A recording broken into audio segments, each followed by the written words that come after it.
Di dalam sudut gelap rumah lelang kabupaten di pinggiran Missoula, Montana, waktu seakan berhenti. Seekor anjing German Shepherd terbaring diam di tengah lantai beton. Tubuhnya dipenuhi bekas luka, masing-masing menjadi saksi bisu atas kekejaman yang pernah dialaminya. Anjing ini, yang dulu adalah prajurit militer yang gagah, kini tampak hanya seperti bayangan dari kejayaannya yang dulu. Ia bahkan tak mampu mengangkat kepalanya saat ruangan itu dipenuhi cemoohan dan bisikan sinis. Tidak layak sepeser pun, ejek seseorang, barang rusak, timpal yang lain. Suara pelelang dengan nada putus asa memecah keributan. Tawaran awal $50, ada yang berminat. Tawa terdengar dari kerumunan, namun tiba-tiba terhenti oleh suara kursi yang diseret dari belakang ruangan. Seorang pria muda mengenakan jaket korp marinir yang sudah pudar, berdiri dengan wajah yang sebagian tertutup bayangan. Suaranya tenang, namun menyimpan jejak kepedihan, memecah keheningan dengan tegas. Saya ambil dia. Ruangan itu menjadi hening seketika. Pada saat itu, tak seorang pun yang bisa menduga betapa pertemuan itu akan mengubah segalanya. Nathan Ford bukanlah orang asing bagi kehancuran. Di usia 34 tahun, tangan kasarnya dan tatapan kosongnya menjadi bukti pertempuran yang pernah ia jalani di negeri yang jauh. Sudah 3 tahun berlalu sejak tur terakhirnya bersama marinir, namun suara tiba-tiba masih membuatnya terkejut dan mimpi buruk sering mengganggu tidurnya. Peternakan sederhana di Montana, warisan dari kakeknya, menjadi tempat perlindungan sekaligus penjaranya. Hari-harinya berjalan monoton, kopi saat matahari terbit, merawat beberapa kuda peninggalan kakeknya, dan terus berjuang melawan kenangan kelam. Telepon dari kantor VA lokal tidak pernah dijawab. Suaranya hanya menggema di dinding, sementara obat-obatan yang dikirim dibiarkan menumpuk debu di kamar mandinya. Pagi itu, Nathan tidak berniat pergi ke lelang. Namun, sebuah iklan kecil di koran lokal menarik perhatiannya. Anjing militer bekas, agresif, tidak bisa dilatih, lelang terakhir sebelum eutanasia. 6 kata itu membangkitkan kemarahan dalam dirinya, kemarahan yang belum pernah ia rasakan sejak hari-harinya di Afghanistan. Bekas luka di tubuh German Shepherd itu menceritakan kisah yang keras. Anjing militer seharusnya pensiun dengan kehormatan, dengan rasa hormat. Namun tulang rusuk yang menonjol dan bulu kusam anjing ini ditambah cedera lama mengisyaratkan kenyataan yang jauh dari kehormatan. Lampu neon yang keras di rumah lelang menyoroti bekas luka yang menunjukkan penyiksaan tanpa henti. Namun, tatapan anjing itu yang paling menyentuh hati Nathan. Mata kosong itu mencerminkan pandangan yang sama dengan yang ia lihat setiap hari dalam cermin. Tatapan jiwa yang hancur oleh terlalu banyak hal yang dilihat dan terlalu banyak tuntutan. Patah oleh beban yang tak tertahankan. Di sudut ruangan berdiri Anna Richards, dokter hewan lokal yang telah mengikuti nasib anjing itu. Usahanya untuk campur tangan terhalang oleh birokrasi dan dokumen militer yang sulit diakses. Dia mengamati Nathan dengan ekspresi campuran antara harapan dan kekhawatiran. Bertanya-tanya, apakah pria yang terluka ini benar-benar bisa membantu anjing yang terluka itu? Atau apakah pertemuan mereka justru akan membawa keduanya pada kehancuran yang lebih dalam? Dokumen-dokumen itu diselesaikan dalam waktu kurang dari 15 menit tanpa pertanyaan mendalam, tanpa pemeriksaan latar belakang, hanya $200 dan surat pernyataan tanggung jawab yang ditandatangani Nathan tanpa melihatnya. Kesederhanaan transaksi itu membuatnya gelisah. Anjing layanan militer dibuang seperti peralatan usang. "Sekarang dia milikmu," kata pelelang, menyerahkan tali kulit yang sudah usang. "Tapi aku sarankan untuk memasang moncong. Dia menunjukkan perilaku yang tidak bisa diprediksi." Nathan mendekati German Shepherd itu dengan langkah hati-hati dan terukur, sepatu bootnya berbunyi di lantai beton. Anjing itu tetap diam, namun Nathan memperhatikan otot-ototnya yang sedikit tegang dan telinganya yang tertarik ke belakang, postur yang pernah dilihatnya pada tentara yang bersiap menghadapi konflik. "Hai kawan," gumamnya berhenti 6 kaki jauhnya dan berjongkok. "Aku Nathan, aku tidak di sini untuk menyakitimu." Tatapan anjing itu berpindah sejenak ke arah Nathan, menunjukkan secercah kesadaran di balik tatapan kosongnya. Nathan tetap diam, mengikuti pelatihannya dengan anjing militer. Hindari pendekatan langsung, gerakan tubuh secara perlahan, dan jangan menunjukkan tanda-tanda ketakutan. Anna Richards, dokter hewan, mendekat dengan hati-hati. "Catatannya tidak lengkap," ucapnya pelan, "tapi dia sudah di sini 3 minggu. Dia tidak mengizinkan siapapun menyentuhnya dan hampir tidak mau makan." Nathan mengangguk, matanya tetap terpaku pada anjing itu. "Siapa namanya?" "Mereka memanggilnya Ghost karena menurut mereka nilainya sama seperti bayangan," jawab Anna dengan nada penuh kepahitan. "Itu bukan namamu lagi," kata Nathan dengan suara lembut kepada anjing itu. "Kita akan cari nama yang lebih baik." Dalam sekejap yang terasa begitu cepat hingga sulit dipahami sepenuhnya, German Shepherd itu melompat, giginya terbuka lebar, mengarah tepat ke leher Nathan. Namun, alih-alih mundur, Nathan tetap berdiri di tempat. Tatapan mereka bertemu dan dalam momen singkat yang intens itu, seolah-olah ada pengakuan timbal balik, rasa sakit yang sama-sama bertahan dalam diam. Hanya beberapa inci dari leher Nathan, anjing itu berhenti. Napas panasnya bercampur dengan udara yang dipenuhi ketakutan dan kemarahan. Kemudian, seakan kebingungan, German Shepherd itu perlahan mundur, tatapannya berubah dari amarah menjadi kebingungan. "Ya Tuhan," gumam seseorang, "dia seharusnya disuntik mati, terlalu berbahaya." "Tidak," jawab Nathan dengan keyakinan tak tergoyahkan, bangkit berdiri. "Dia ikut pulang denganku." Membawa anjing itu ke dalam truknya menjadi tantangan baru. German Shepherd itu berdiri kaku, tubuhnya tegang karena ketakutan. Nathan tidak memaksanya, sebaliknya ia duduk di lantai beton yang dingin, berbicara pelan tentang peternakannya, luasnya ruang terbuka, dan pagi yang tenang. Waktu berlalu, 1 jam, lalu 2 jam. "Tuan Ford," panggil pelelang, suaranya menggema di ruangan yang mulai kosong. "Kami akan tutup. Jika Anda tidak bisa menanganinya, kami akan pergi." "Ketika dia siap," jawab Nathan dengan tegas. Suaranya tak memberi ruang untuk perdebatan. Baru ketika matahari mulai terbenam, bayangan panjang jatuh di lantai rumah lelang, German Shepherd itu akhirnya melangkah ragu-ragu ke arah Nathan, diikuti dengan langkah lain.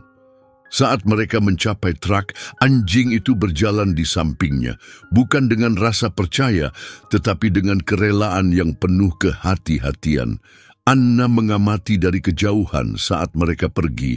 Matahari yang terbenam mewarnai langit Montana dengan semburat ungu dan emas.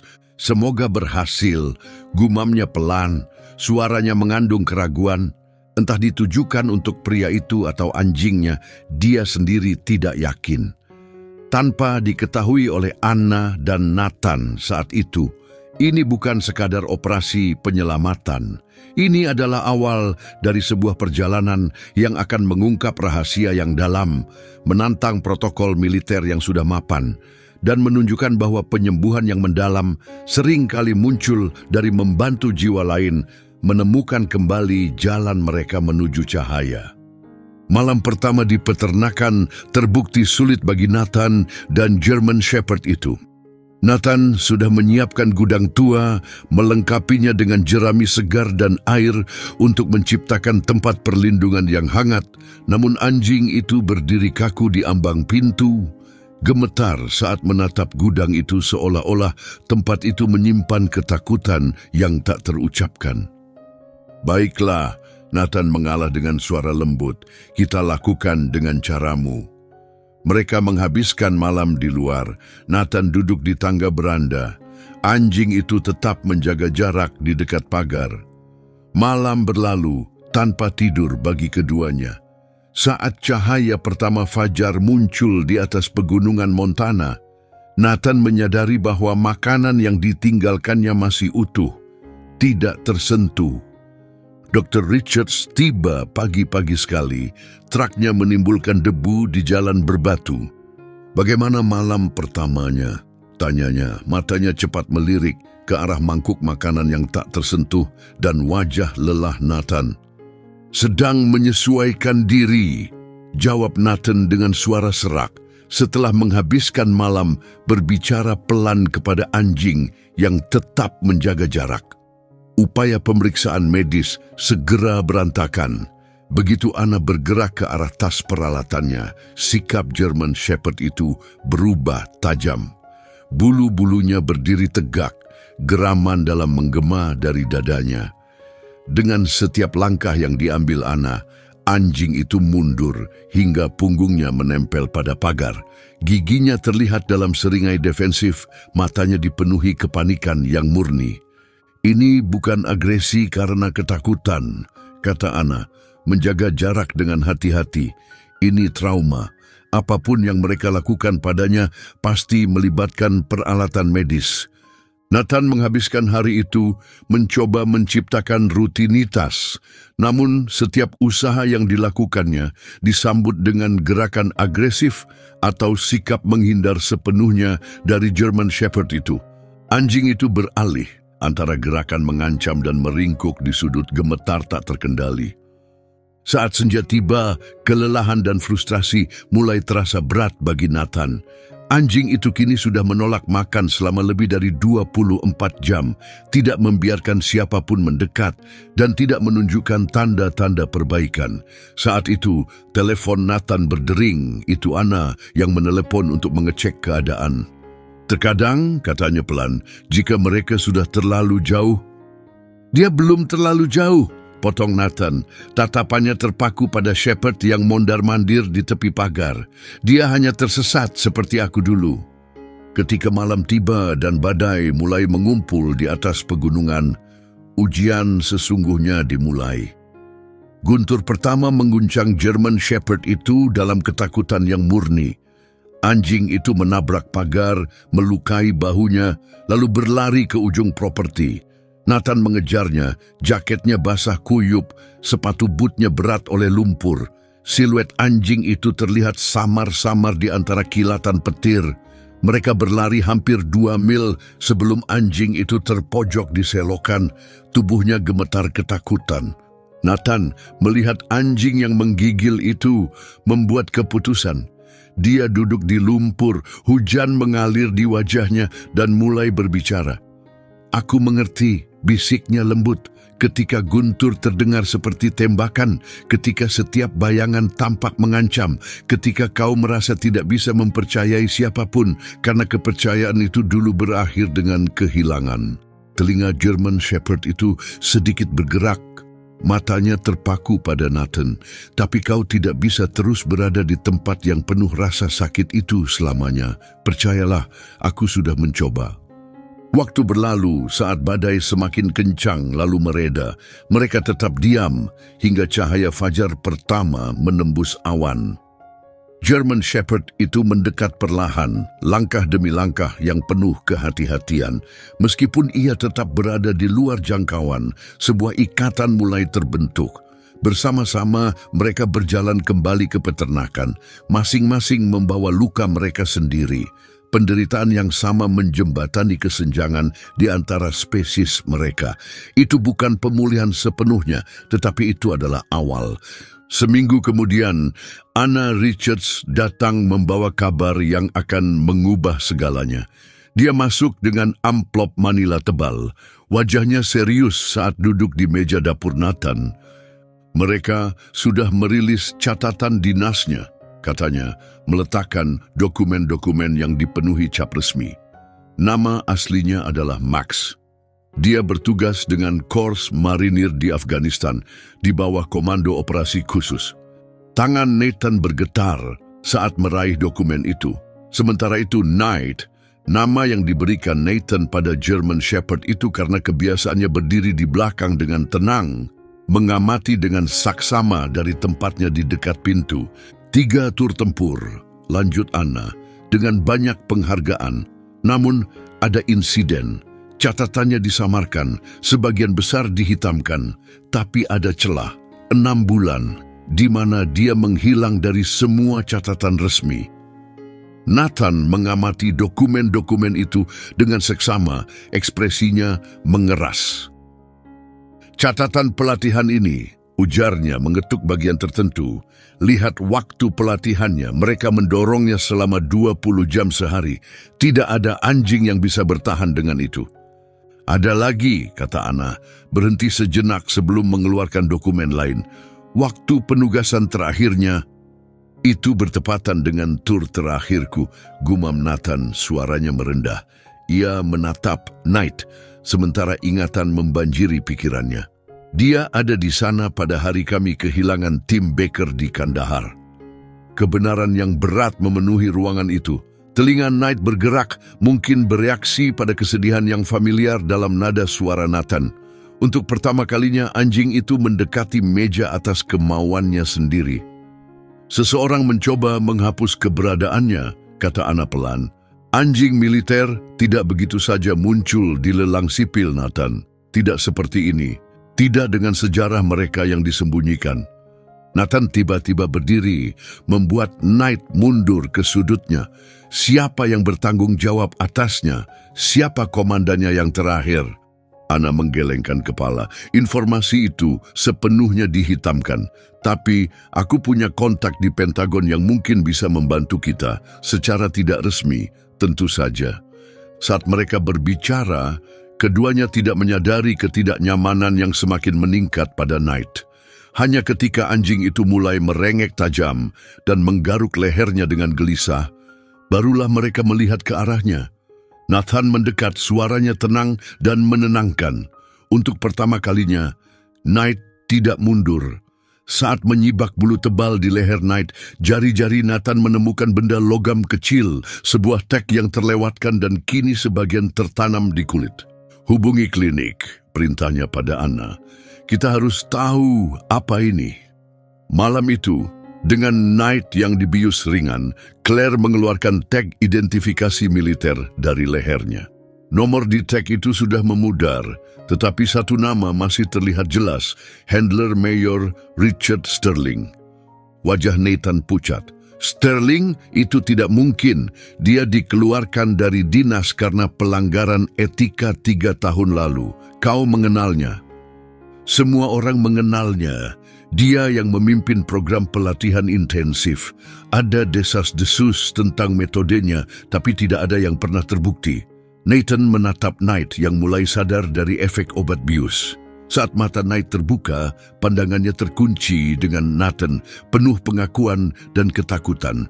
Kengerian yang dialami Knight selama 6 bulan yang hilang, perlakuan yang diterimanya, tampaknya melibatkan pejabat tinggi dalam program pelatihan anjing militer.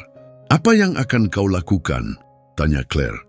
Jawaban Nathan cepat dan tegas. Aku akan mencari Sterling. Apapun yang dialami Knight, dia pantas mendapatkan keadilan. Semua anjing yang mengalami ini pantas mendapatkannya. Pada saat itu, tak seorang pun dari mereka yang bisa memperkirakan betapa pencarian ini akan membahayakan nyawa mereka, atau bahwa kebenaran yang akan mereka ungkap bisa mengguncang seluruh sistem pelatihan anjing militer. Momen krusial itu tiba pada pagi Minggu yang tenang, 3 minggu setelah mereka menemukan tag milik Knight. Nathan tertidur di kursi beranda, terganggu oleh mimpi buruk yang tidak pernah usai. Ia terbangun oleh suara rintihan pelan. Knight berada di halaman, terperangkap dalam mimpi buruknya sendiri. Kakinya bergerak-gerak sementara rintihan lembut keluar dari mulutnya. Secara naluriah, Nathan menggunakan nada menenangkan yang sering digunakannya dengan prajurit yang mengalami trauma perang. Kau aman sekarang, ini hanya mimpi. Kau di Montana di peternakan, perangnya sudah berakhir. Mata Knight terbuka, tapi alih-alih bereaksi agresif seperti biasanya saat terkejut, ia tetap diam. Tatapannya terpaku pada Nathan dengan intensitas yang berbeda. Dalam keheningan yang panjang, keduanya tetap tak bergerak. Lalu, dengan gerakan yang belum pernah terjadi sebelumnya, Knight menaiki tangga beranda dan berbaring di sana, tetap menjaga jarak, tapi dengan sengaja memilih untuk berada lebih dekat daripada sebelumnya. Ya, aku juga tahu mimpi-mimpi itu, bisik Nathan pelan. Mimpi di mana kau kembali ke sana tak bisa menyelamatkan siapapun saat segalanya hancur berantakan. Saat ia berbicara, telinga Knight berdiri, memperhatikan setiap kata. Tubuhnya perlahan rileks meskipun matanya tetap tajam dan waspada. Nathan terus berbicara, membagikan potongan-potongan masa lalunya. Penyergapan yang menghancurkan unitnya, malam-malam panjang di pusat rehabilitasi, rasa bersalah yang tidak pernah hilang. Dr. Richards tiba untuk kunjungan rutinnya di pagi hari dan terhenti sejenak, terpesona oleh pemandangan itu. Nathan membaca koran di beranda. Knight duduk di dasar tangga, tidak sepenuhnya bersentuhan, namun hidup berdampingan dalam ketenangan. Ini luar biasa, bisiknya pelan, menjaga jarak agar tidak mengganggu keseimbangan halus itu. Apa yang berubah? Kami saling mengenali, jawab Nathan, tatapannya tetap pada koran. Terkadang, itu saja sudah cukup. Sepanjang hari itu, perubahan kecil namun bermakna terjadi. Knight menerima makanan langsung dari tangan Nathan, meski ia masih menjauh untuk memakannya. Setiap kali suara ledakan dari mobil di kejauhan membuatnya terkejut. Alih-alih melarikan diri, ia bergerak lebih dekat ke beranda tempat Nathan duduk. Setiap gerakan memperlihatkan kepercayaan yang perlahan menguat, rapuh dan diperoleh dengan susah payah. Malam itu, saat Nathan sedang menyiapkan makan malam untuk Knight, ia mendapat telepon dari kontak Claire di Pentagon. Percakapan itu singkat namun dampaknya sangat dalam. Knight, yang peka terhadap ketegangan Nathan, berdiri dengan waspada. Mereka menemukan Sterling, kata Nathan setelah menutup telepon. Dia sekarang bekerja dengan perusahaan militer swasta, melatih anjing untuk operasi keamanan di luar negeri. Tinjunya mengeras di atas meja. Masih menimbulkan penderitaan, masih lolos dari keadilan. Knight bergerak lebih dekat, bereaksi pada nada suara Nathan. Untuk pertama kalinya, Knight memperlihatkan kerentanannya sendiri. Kakinya bergetar halus dan telinganya tertarik ke belakang saat mendengar nama Sterling. Nathan berjongkok hingga sejajar dengan Knight. Suaranya tegas penuh tekad. Aku janji padamu, dia tidak akan menyakiti anjing lain lagi. Kita akan menghentikannya, apapun yang diperlukan. Saat mata mereka bertemu, masa lalu yang mereka bagi berubah menjadi masa depan bersama komitmen untuk melindungi yang lain dari bahaya serupa. Sikap German Shepherd itu menjadi lebih tegap, sedikit mencerminkan masa lalunya yang disiplin di militer. Saat bayangan senja memanjang di peternakan, Nathan mengambil langkah tegas. Dia membuka pintu depan lebar-lebar, membiarkannya tanpa penghalang. Knight mengamati dari halaman. Pilihanmu, kata Nathan. Masuk atau tetap di luar. Ini bukan kandang. Detik demi detik berlalu, lalu dengan langkah mantap, Knight naik ke beranda dan melintasi ambang pintu.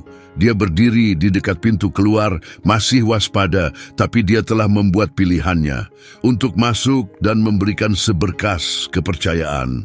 Malam itu, untuk pertama kalinya sejak tiba di peternakan, baik manusia maupun anjing itu tidur dengan damai, terbebas dari mimpi buruk yang menghantui mereka. Minggu berikutnya, seorang tamu tak terduga tiba di peternakan. Sarah Baker, janda dari Letnan Michael Baker dari tur terakhir Nathan, datang tanpa pemberitahuan. Reaksi Knight sangat berbeda dari biasanya saat bertemu orang asing. German Shepherd itu mendekati Sarah dengan langkah perlahan, ekornya rendah tapi tidak terselip di antara kakinya. Sarah terhenti di beranda, air mata menggenang di matanya. "Itu dia, bukan?" gumamnya. Surat terakhir Mike bercerita tentang seekor anjing. Dia bilang anjing itu menyelamatkan 3 orang tentaranya. Sebelum kalimat itu selesai, Nathan melihat Knight dengan lembut menyentuhkan kepalanya ke tangan Sarah. Gerakannya halus dan disengaja membuat Nathan tertegun. Sarah berlutut dan memeluk leher Knight. Untuk pertama kalinya sejak datang ke peternakan, Knight menerima pelukan manusia tanpa ragu sedikit pun. Dia ingat, bisik Nathan, anjing militer tidak pernah melupakan prajuritnya. Sambil menikmati secangkir kopi, Sarah menceritakan apa yang telah dia ketahui. Surat-surat terakhir suaminya menunjukkan kekhawatiran tentang program pelatihan anjing, terutama metode kontroversial Mayor Sterling. Mike mengumpulkan bukti, ungkapnya. Dia menyadari ada yang tidak beres, anjing-anjing mulai menghilang, terutama yang menunjukkan masalah perilaku. Knight berbaring di kaki Sarah saat mereka berbicara, tapi telinganya selalu bergerak setiap kali nama Sterling disebut. Kaki-kakinya bergetar, sisa-sisa trauma dari hari-hari sebelum penyergapan kembali muncul. Sarah melanjutkan, "Mike mengirimkan ini padaku sambil mengeluarkan amplop tersegel. Dia bilang padaku untuk menyimpannya dengan aman jika sesuatu terjadi padanya. Aku belum pernah membukanya." Ketika mereka membuka segel amplop itu, isinya terungkap foto-foto, catatan tulisan tangan, log pelatihan yang sangat rinci, dokumen tentang penggunaan teknik tekanan ekstrem, dan yang paling memberatkan, catatan yang menunjukkan anjing-anjing militer yang sehat diberi label tidak stabil setelah dilaporkan cedera saat pelatihan. Saat Nathan membaca dokumen-dokumen itu, dia menyadari Sterling bukan hanya kasar, dia dengan sistematis menghancurkan anjing-anjing yang bisa membongkar kesalahannya dan kemudian mengeluarkan mereka dari program. Knight melompat dan berlari ke jendela. Sebuah SUV hitam yang mengesankan baru saja berhenti di ujung jalan masuk peternakan. Dari kejauhan, jelas terlihat bahwa Knight diliputi ketakutan yang mendalam. "Pergi ke ruang belakang," perintah Nathan kepada Sarah. "Kumpulkan semua dokumen dan hubungi Claire Richards. Kita butuh berkas-berkas itu," tambahnya dengan nada mendesak.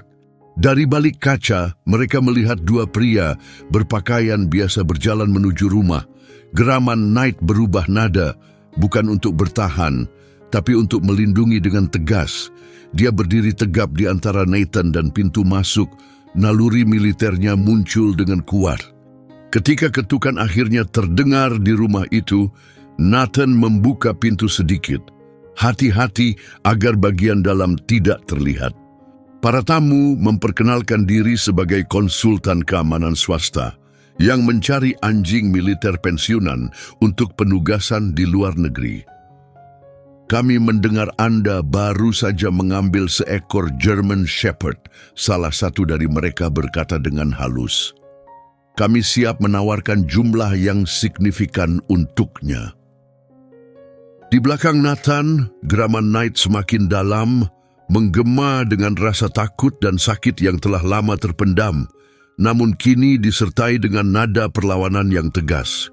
"Ini properti pribadi," jawab Nathan dengan tenang, "dan dia tidak dijual." Tuan Ford, pria lainnya melangkah sedikit lebih dekat. "Beberapa anjing terlalu berharga untuk dipensiunkan. Anda pasti mengerti itu." "Saya mengerti maksud Anda," Nathan menyela dengan tajam. "Tapi saya juga tahu bahwa mengganggu mantan marinir dan mencoba mengambil aset militer secara ilegal adalah kejahatan federal. Apakah Anda lebih suka saya menghubungi layanan hukum militer atau saya panggil pihak berwenang setempat dulu?" Kedua pria itu mundur, namun ancaman masih terasa jelas dalam kepergian mereka. Konflik ini belum selesai. Setelah mereka pergi, Nathan menemukan Knight di dapur, meringkuk di dekat lemari, tubuhnya gemetar hebat. Namun, saat Nathan duduk di lantai di dekatnya, Knight perlahan mendekat dan menyandarkan tubuhnya ke kaki Nathan. Sentuhan singkat itu menyiratkan perubahan yang mendalam. Knight memilih kedekatan daripada keterasingan di saat ketakutannya. Mereka tidak akan menyentuhmu lagi, janji Nathan dengan lembut, selama aku masih hidup. Sarah muncul dari ruang belakang, wajahnya tegas dan penuh tekad. Mike tewas saat mencoba mengungkap kebenaran ini, katanya dengan suara mantap. Kita harus menyelesaikan apa yang dia mulai. Nathan menatap Knight, yang kini berdiri tenang dan waspada di sisinya, lalu mengangguk. Tatapan German Shepherd itu tajam dan penuh keyakinan, memancarkan bukan hanya kesetiaan, tapi juga rasa kebersamaan yang dalam.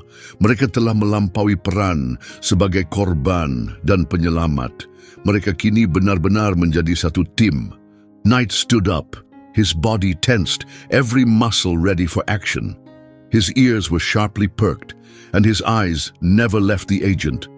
The air in the room was heavy, thick with the weight of the truth that had just been unveiled. Nathan's jaw tightened, his hands unconsciously balling into fists. 27? He echoed, his voice low and taut with anger. 27 loyal dogs discarded like broken tools just to cover his crimes? Reynolds nodded, his expression grave. Sterling made sure no one would question his reports. He manipulated records, labeled them as aggressive, and arranged for their termination before anyone could investigate.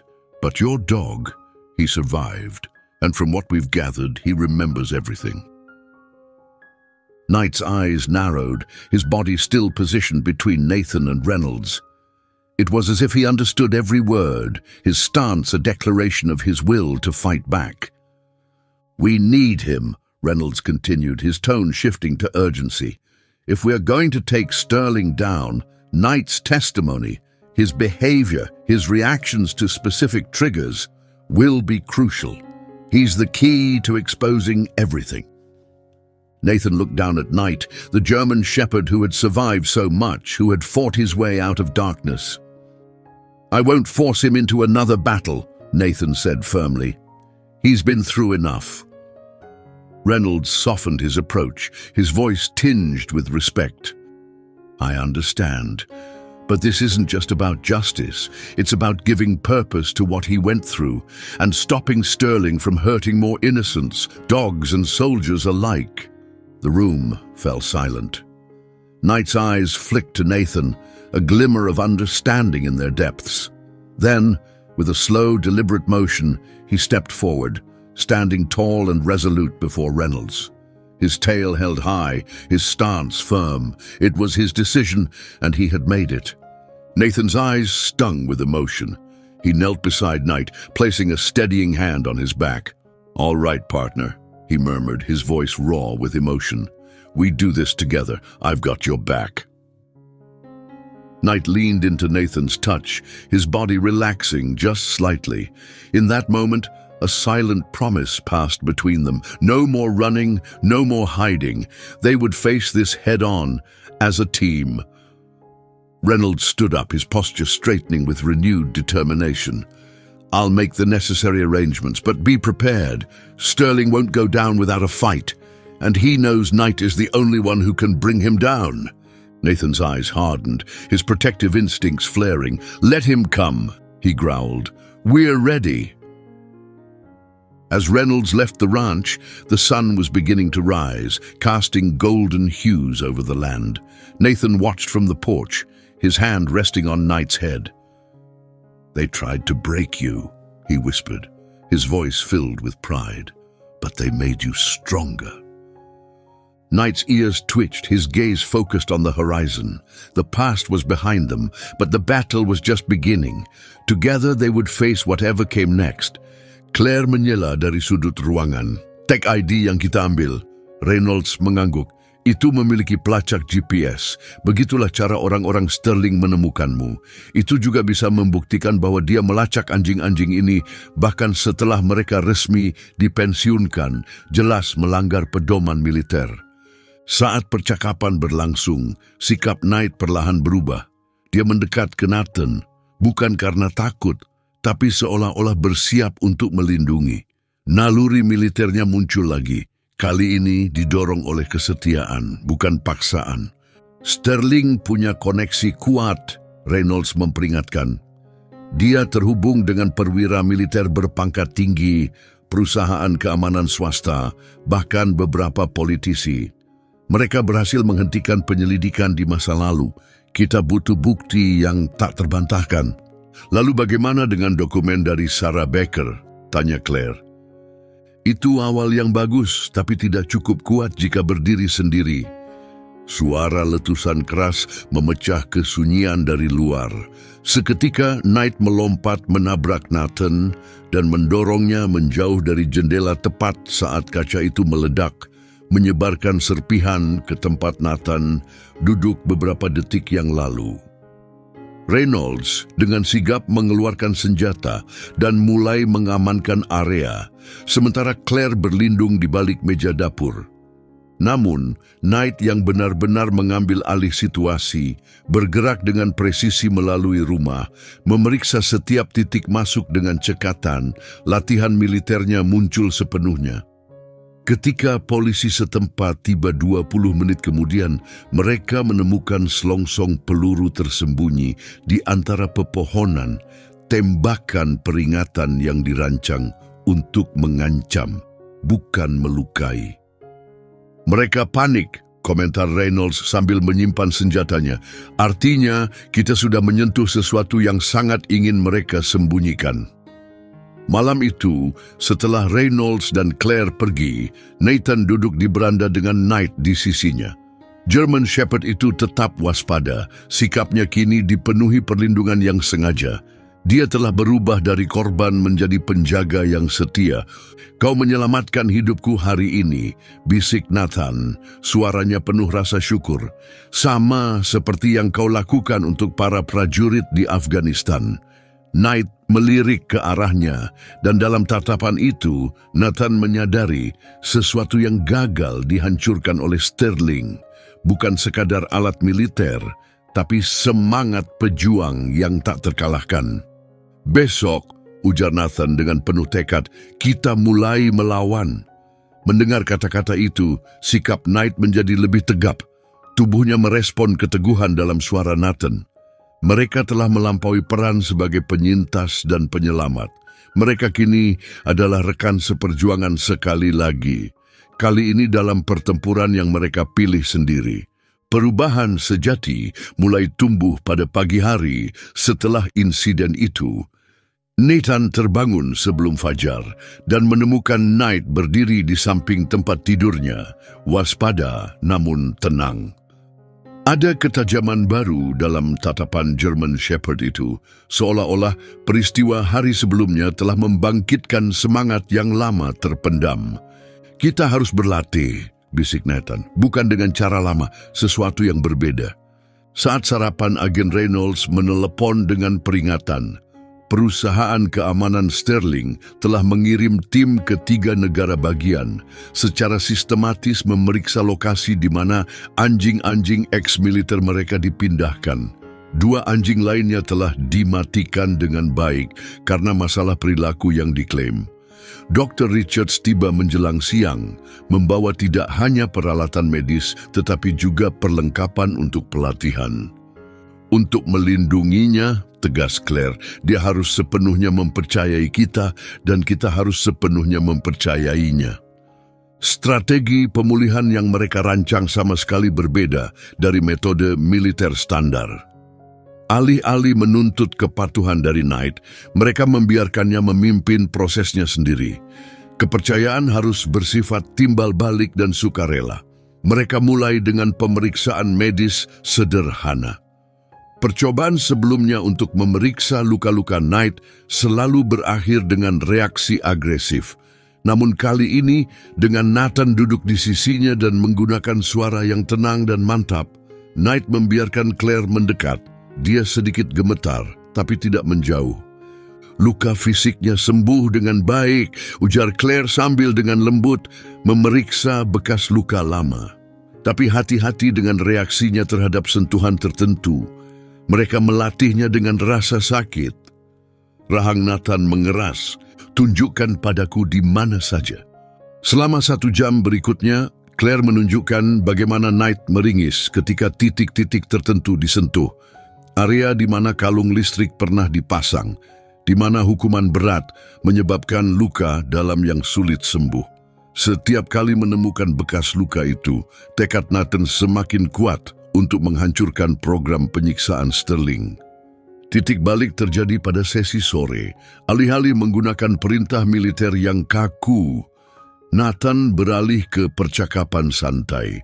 "Mau patroli keliling peternakan denganku?" tanyanya pada Knight. Telinga Knight berdiri mempertimbangkan ajakan itu. Kemudian dengan sukarela dia melangkah ke sisi Nathan. Bersama-sama mereka menyusuri perbatasan peternakan. Nathan menunjukkan kemungkinan titik lemah keamanan.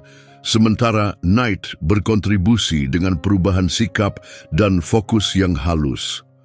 Mereka bukan lagi hanya seorang pawang dan anjingnya. Mereka adalah 2 veteran yang bekerja sama dengan erat. Sarah Baker kembali dengan dokumen tambahan dari suaminya. Air mata mengalir saat menyaksikan kerja sama mereka. "Mike pasti bangga," katanya lirih. "Beginilah seharusnya anjing kerja militer digunakan. Sebagai mitra, bukan sekadar alat." Kepercayaan yang semakin dalam membawa keyakinan diri yang baru bagi Knight. Malam demi malam, dia semakin mendekat ke tempat tidur Nathan, hingga akhirnya dia berbaring di ujung ranjang untuk tidur. Di siang hari, kewaspadaannya tetap tinggi, namun ketakutan yang dulu mendorongnya telah menghilang.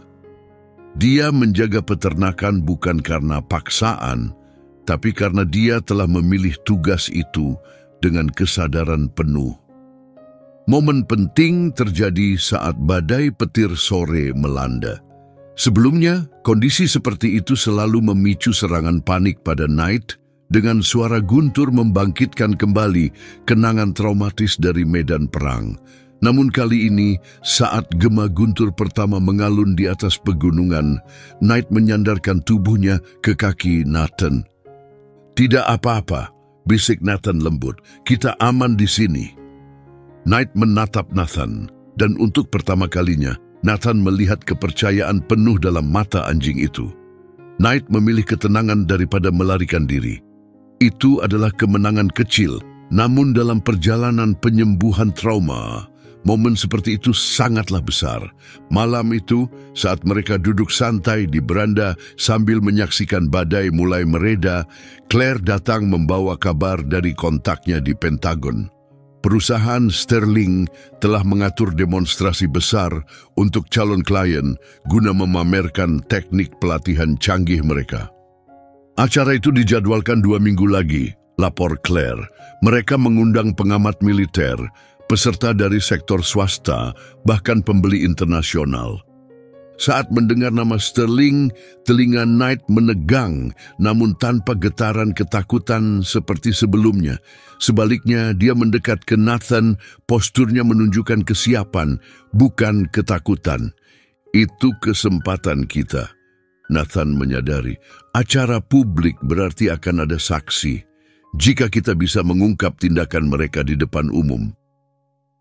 "Itu berbahaya," Claire memperingatkan. "Orang-orang Sterling masih mengawasi peternakan ini."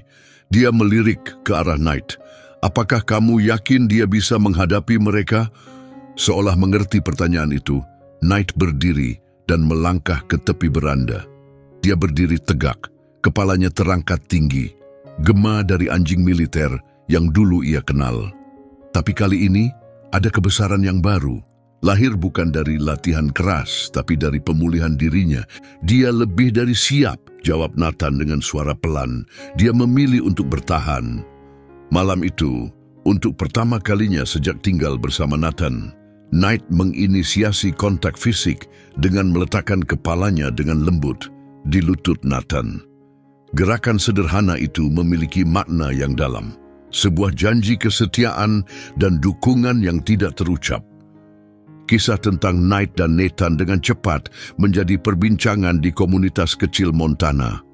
Semuanya bermula dari Mark Wilson, pemilik toko pakan lokal sekaligus veteran Vietnam yang menyaksikan pemulihan luar biasa Knight saat dia rutin mengantarkan kebutuhan peternakan ke rumah Nathan. "Anjing itu punya tatapan khusus," kata Mark kepada pelanggan setianya di Wilson's Feed Supply. "Tatapan yang sama seperti anjing-anjing di unit kami dulu. Dia bukan sekadar anjing penyelamat biasa, dia salah satu dari kami." Kata-katanya menggema di komunitas veteran, memicu minat yang lebih luas. Tak lama kemudian, Richard Cooper, mantan pawang anjing K9 Marinir, melakukan perjalanan khusus, mengemudi 3 jam untuk bertemu dengan Knight. Dia tiba di peternakan pada pagi hari, gerakannya melambat karena harus menggunakan tongkat. "Mayor Sterling," seru Cooper, suaranya penuh dengan kemarahan yang ditahan. "Aku selalu curiga dengan programnya. Aku kehilangan 2 anjing hebat karena metode pelatihannya yang disebut maju. Keduanya dianggap tidak stabil setelah menunjukkan tanda-tanda cedera." Saat Knight berdiri berjaga di samping Nathan, dia mengamati dengan cermat saat Cooper mendekat. Kedatangan pawang berpengalaman ini tidak menimbulkan kecemasan pada German Shepherd itu. Sebaliknya, dia merasakan kehadiran seorang pejuang sesama pada diri Cooper.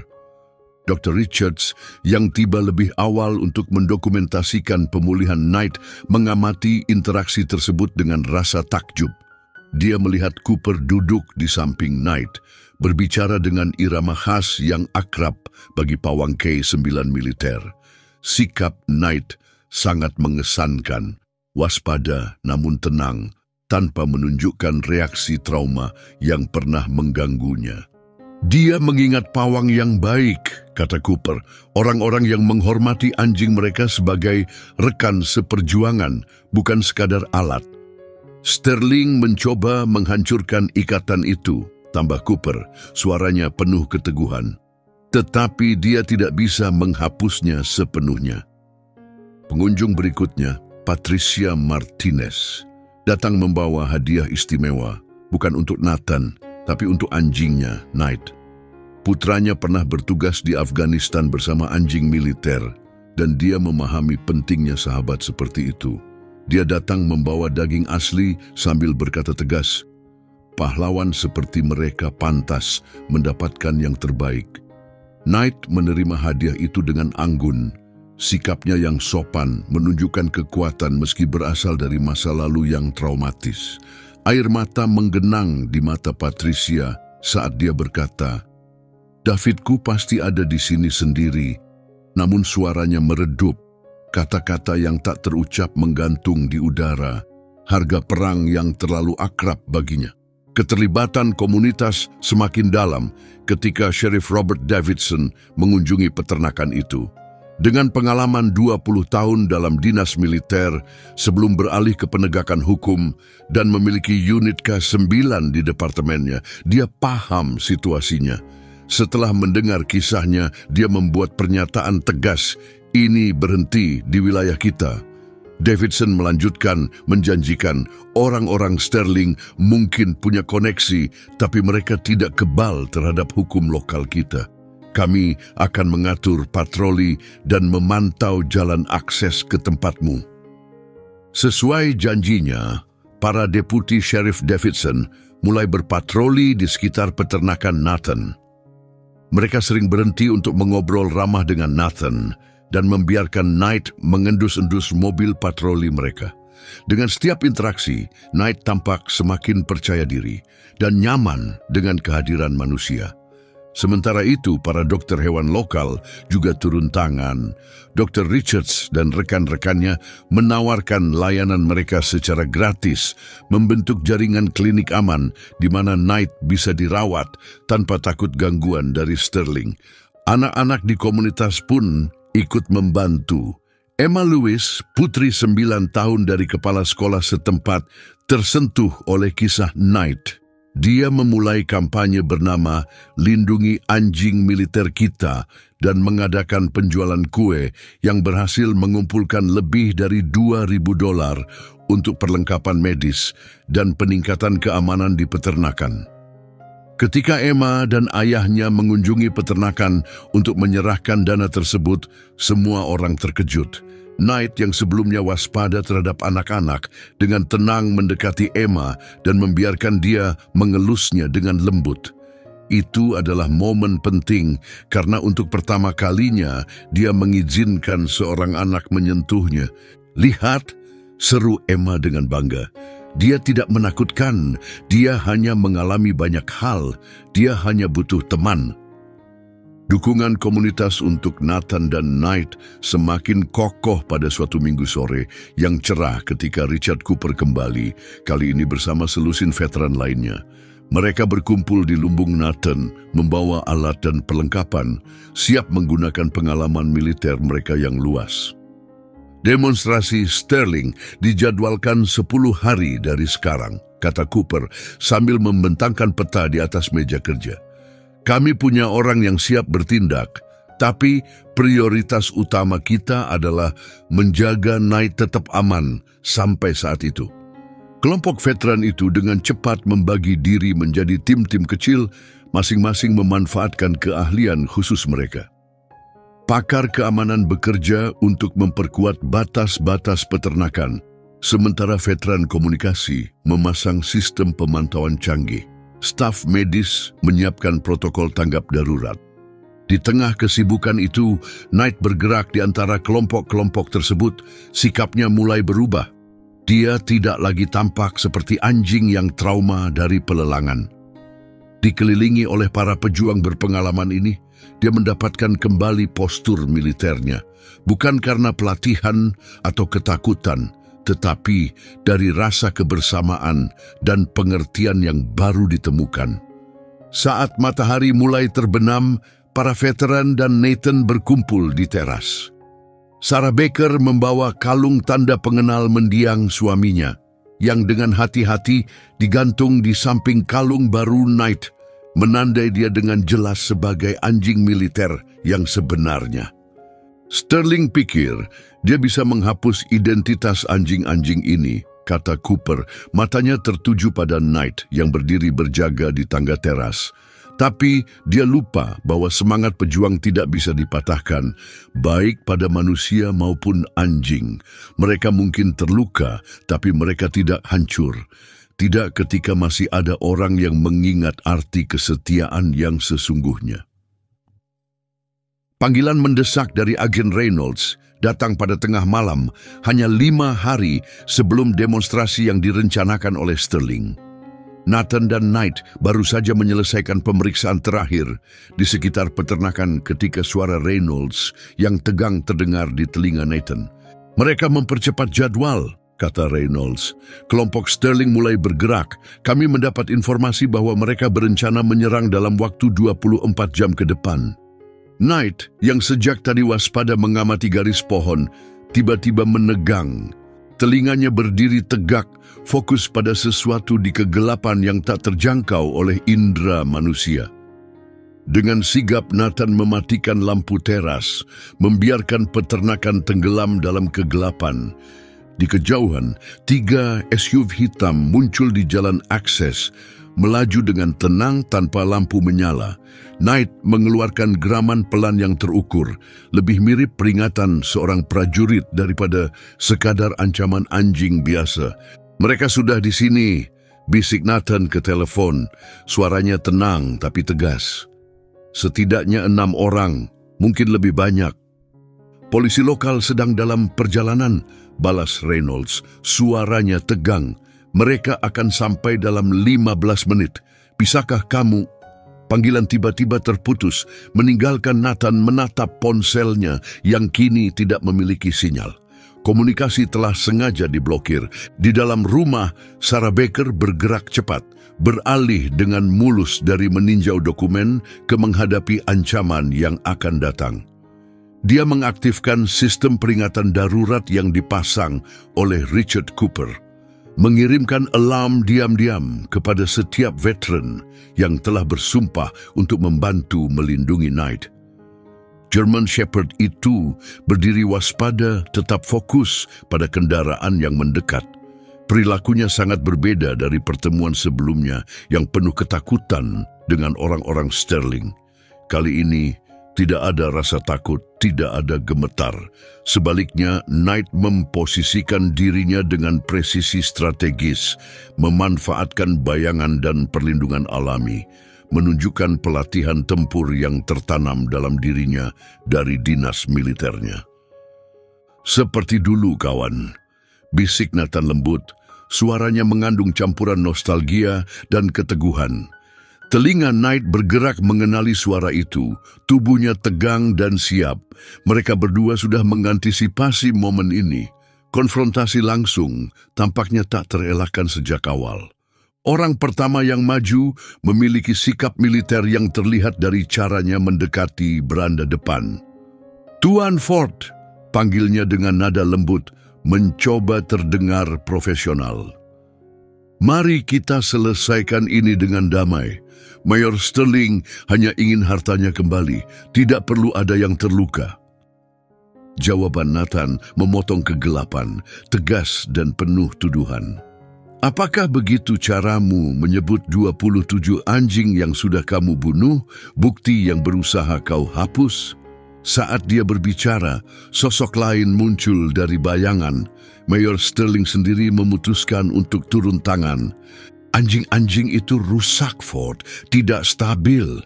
Mereka tidak bisa beradaptasi kembali ke kehidupan sipil. Kami memberi mereka akhir yang manusiawi," kata Sterling dengan dingin.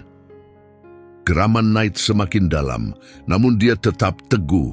Disiplin militernya terlihat jelas. Kali ini didorong oleh kehendaknya sendiri, bukan oleh paksaan. "Manusiawi, benarkah?" Sarah Baker muncul di beranda, suaranya bergetar dengan kemarahan yang terpendam. "Itukah yang kamu sebut pada apa yang kamu lakukan terhadap anjing yang menyelamatkan tim suamiku sebelum kamu menargetkannya?" Tawa Sterling terdengar dingin. "Nyonya Baker masih berjuang dalam perang yang seharusnya dihindari oleh suamimu. Betapa menyedihkannya." Suara kendaraan yang datang memecah ketegangan yang semakin memuncak, namun itu bukan polisi. 3 SUV berbeda berhenti. Dari balik bayangan, suara Richard Cooper terdengar. "Agen federal dan polisi lokal akan tiba dalam 4 menit. Sterling, sebaiknya kau pikirkan ulang sikapmu." Sterling bereaksi seketika dan dengan agresif. "Tangkap anjing itu," perintahnya. Anak buahnya bergerak maju, tetapi Knight sudah bergerak lebih dulu. Bertahun-tahun pelatihan militer yang kini dipicu oleh tujuan yang mendalam, membuatnya menghadapi penyerang pertama bukan dengan kebrutalan liar seperti dalam pertempuran sebelumnya, tetapi dengan serangan yang metodis dan tepat. Nathan bertindak pada saat yang sama. Pelatihannya berpadu sempurna dengan gerakan Knight. Bersama-sama, pelatih dan anjing itu membentuk unit yang tak tertembus, bekerja sama dengan sempurna. Para veteran yang direkrut oleh Cooper membentuk lingkaran pertahanan. Posisi mereka mencerminkan pengalaman tempur yang luas. Pasukan Sterling segera mendapati diri mereka terperangkap dalam jeratan yang semakin mengetat. "Permainanmu sudah selesai, Mayor," teriak Cooper. "Kami sudah merekam semuanya. Metode pelatihan brutalmu, anjing-anjing yang kau buang, penutupimu, semuanya akan terungkap di pengadilan." Tindakan Sterling berikutnya mengejutkan semua orang. Dia mengeluarkan benda yang dikenal, sebuah kalung kejut seperti yang biasa dia gunakan untuk menundukkan anjing-anjingnya. Tapi respon Knight cepat dan penuh perlawanan. Alih-alih mundur ketakutan, dia berdiri melindungi Nathan. Bahasa tubuhnya menunjukkan tantangan berani. "Kau benar-benar berpikir masih bisa mengendalikan dia?" Suara Nathan rendah namun tegas. Dia bukan sekadar alat yang bisa kau gunakan. Dia tidak pernah menjadi itu. Dia seorang pejuang, dan dia sudah membuat pilihannya. Saat suara sirene semakin keras, mengakhiri ketegangan yang mencekam, Sterling dan kelompoknya mundur kembali ke kendaraan mereka. Namun Sterling meninggalkan ancaman terakhir yang menakutkan. Ini belum berakhir, Ford. Anjing itu dan kau tahu terlalu banyak. Saat kendaraan polisi memenuhi area tersebut, Knight tetap berdiri teguh, tatapannya mengikuti kepergian Sterling. Tidak ada sedikit pun rasa takut, hanya kewaspadaan seorang prajurit yang telah menerima panggilan tugasnya yang sebenarnya. Hari demonstrasi Sterling tiba, udara bersih dan cerah. Fasilitas pelatihan seluas 30 hektar di luar Helena, itu dikelilingi keindahan alam liar Montana yang mencolok. Tanpa sepengetahuan pejabat militer, kontraktor swasta, dan delegasi internasional yang berkumpul di area pengamatan, mereka akan menyaksikan sesuatu yang belum pernah terjadi sebelumnya. Nathan dan Knight tiba lebih awal, memarkir truk mereka secara diam-diam di belakang gudang perawatan sesuai rencana.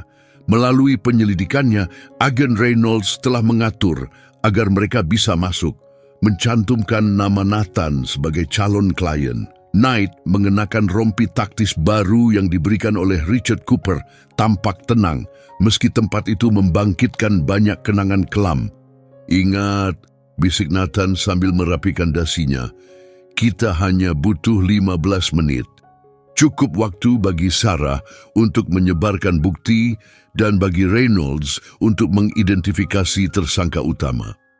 Tatapan Knight terpaku pada area demonstrasi utama, di mana para pelatih sedang menyiapkan anjing-anjing untuk pertunjukan. Dia diam-diam mengubah posisinya saat mencium aroma yang dikenalnya. Aroma anjing-anjing militer lainnya, beberapa di antaranya mungkin berasal dari timnya sendiri. Dari van yang diparkir di dekatnya, suara dokter. Richards terdengar di alat komunikasi mereka. Keamanan Sterling sedang berpatroli di sepanjang perimeter. Tetap di posisi sampai demonstrasi dimulai. Arena mulai dipenuhi penonton. Di antara mereka, Nathan melihat beberapa tokoh militer berprofil tinggi, menyoroti seberapa luas jaringan koneksi Sterling. Sementara itu, Sarah Baker menyamar sebagai jurnalis, menyusup di antara kerumunan. Kameranya diam-diam dilengkapi perangkat yang mengirimkan data kembali ke tim Reynolds. Tepat pukul 9 pagi, Mayor Sterling muncul di panggung. Dengan setelan jas yang elegan dan pas di tubuhnya, dia berdiri dengan penuh percaya diri, terlihat persis seperti seorang pengusaha sukses. Hadirin sekalian, suaranya menggema hingga ke setiap sudut tempat itu. Hari ini menandai momen penting dalam evolusi pelatihan taktis untuk anjing. Saat Sterling menjelaskan keberhasilan programnya, suara atau aroma yang berbeda tiba-tiba menarik perhatian Knight. Telinganya bergerak, waspada. Nathan mengikuti tatapan tajam Knight ke deretan kandang di belakang fasilitas utama. Dengan suara pelan, Nathan berbicara melalui alat komunikasinya. Claire, kita butuh visual di kandang belakang. Mengakses kamera keamanan sekarang, jawab Claire. Nada suaranya segera berubah menjadi cemas beberapa detik kemudian. Nathan, mereka sedang membawa anjing-anjing keluar lewat jalan belakang. Sepertinya mereka berusaha menghancurkan bukti. Knight bergerak cepat, gerakannya terukur namun gesit. Nathan, yang sepenuhnya mempercayai naluri rekannya, segera mengikuti. Mereka tiba di kandang tepat waktu untuk melihat dua pawang sedang memuat seekor German Shepherd yang dibius ke dalam van. Berhenti! Nathan berteriak, suaranya membawa kewibawaan khas dari latar belakang militernya. Ini bagian dari penyelidikan federal. Para pawang terdiam, sedikit keraguan terlihat di mata mereka saat melihat sikap tegas Knight. Orang-orang ini bukanlah tipe kasar anak buah Sterling yang biasa, melainkan hanya karyawan yang menjalankan perintah. Salah satu dari mereka perlahan menurunkan senapan biusnya. Anjing-anjing ini akan dimusnahkan atas perintah. Ucapnya dengan gugup, suaranya mengandung keraguan. Itu protokol untuk pensiun, sesuai perintah mayor. Nathan melangkah lebih dekat. Pikirkan anjing ini, katanya sambil menunjuk ke arah Knight yang berdiri teguh di sampingnya. Periksa ID-nya, lihat sendiri kebenaran tentang pensiun di bawah Sterling. Mata pawang yang lebih muda membesar saat mengenali Knight. Itu Max, kan? Kami diberitahu bahwa dia sudah dimusnahkan karena tidak bisa mengatasi stres lagi. Knight tetap fokus pada anjing yang dibius di dalam van, memancarkan ketenangan seperti anjing militer berpengalaman. Dia merunduk sedikit, memberi sinyal kepada anjing yang ketakutan bahwa situasinya aman. Anjing yang lebih muda itu gemetar, ragu-ragu, tetapi pengaruh menenangkan dari Knight perlahan meredakan ketakutannya. Jantung Nathan berdetak kencang dengan harapan akan terobosan.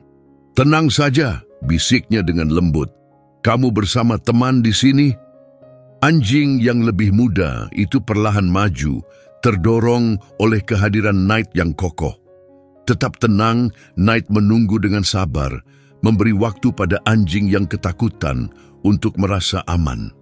Akhirnya, anjing itu mendekat cukup dekat untuk melakukan kontak. Dengan sentuhan lembut, Knight memberikan rasa nyaman, memberi sinyal kepada anjing baru itu bahwa aman untuk kembali percaya. Respons anjing yang lebih muda itu langsung terlihat ketika ia menyandarkan tubuhnya ke Knight, merasakan kehangatan persahabatan baru dan jaminan keselamatan.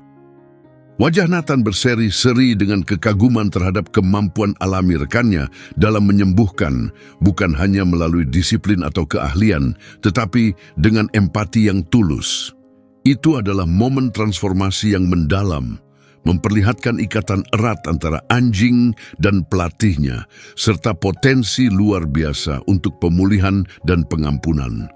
Saat kekacauan hari itu mulai mereda, pemandangan tersebut menangkap pergeseran penting. Saat warisan intimidasi dan dominasi digantikan oleh kepercayaan, empati, dan penyembuhan, Knight tidak hanya mencegah krisis, tetapi juga muncul sebagai harapan bagi mereka yang pernah ditelantarkan dan terluka. "Ayo kita bawa kalian berdua ke tempat yang aman," bisik Nathan saat anjing yang lebih muda mulai rileks, menyandarkan kepalanya dengan lembut di sisi Knight.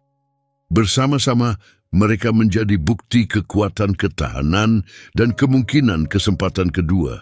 Sebagai veteran berpengalaman yang membantu rekan yang sedang terluka, Dokter, Richards mengamati dari kejauhan.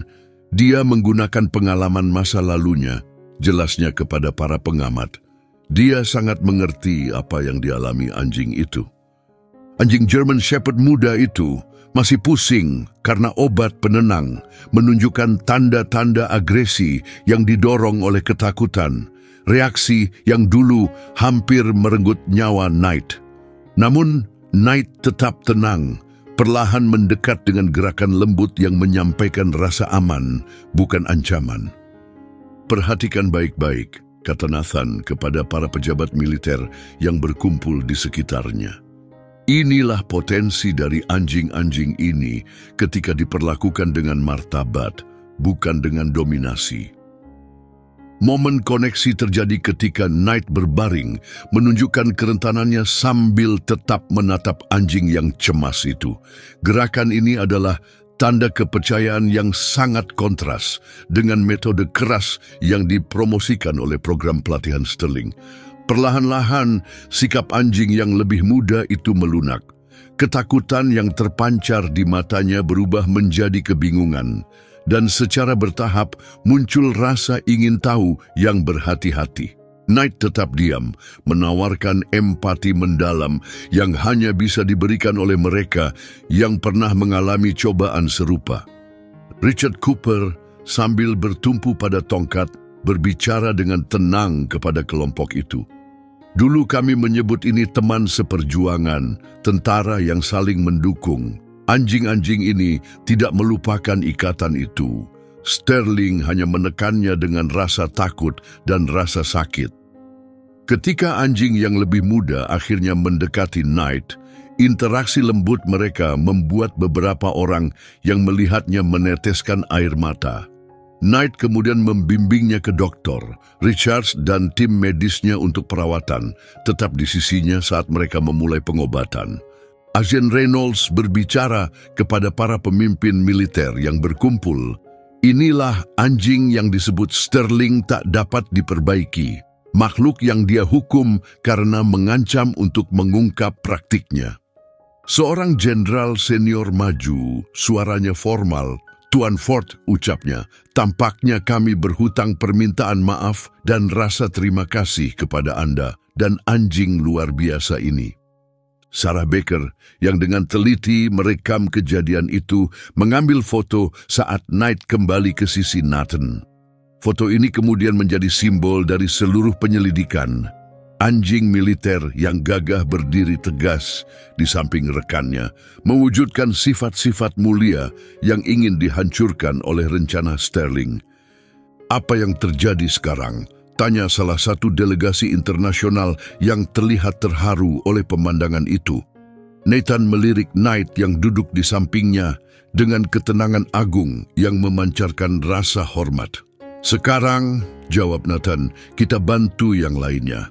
Setiap anjing dari program ini pantas mendapatkan apa yang didapat Knight, kesempatan untuk pulih, mempercayai lagi, dan menemukan jalan mereka sendiri. Dr. Richards datang membawa kabar terbaru tentang anjing-anjing yang diselamatkan. Mereka membutuhkan rehabilitasi yang menyeluruh, katanya, tetapi senyumnya kepada German Shepherd itu menunjukkan optimisme.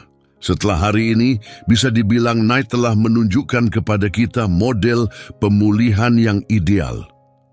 Saat penyelidikan mengamankan fasilitas tersebut, Knight menunjukkan perubahan luar biasanya untuk terakhir kali. Dia dengan tenang mendekati Sterling, yang duduk dalam tahanan menunggu untuk dipindahkan. Orang yang dulu menyakitinya sekarang tampak tak berdaya dan kalah. Namun, Knight tidak menunjukkan rasa takut atau kemarahan. Dia menunjukkan sesuatu yang jauh lebih kuat, ketidakpedulian mutlak. Kekuasaan Sterling atasnya telah lenyap. Itulah kemenangan sejati, ucap Nathan dengan bangga. Ini bukan sekadar bertahan hidup, ini tentang melampaui penderitaan dan muncul sebagai pribadi yang lebih kuat. Setelah penangkapan Sterling, anjing-anjing yang diselamatkan mulai dipindahkan ke pusat rehabilitasi. Knight secara alami menjadi sosok yang menenangkan di antara anjing-anjing itu, membantu mereka menyesuaikan diri dengan kebebasan baru mereka. Namun, takdir menghadirkan satu rintangan lagi. Saat pemindahan kelompok anjing terakhir pada larut malam, salah satu mantan kolega Sterling merusak keamanan fasilitas tersebut. Di tengah kekacauan yang terjadi, kebakaran meletus di area kandang. Kemungkinan besar untuk menghapus bukti yang tersisa.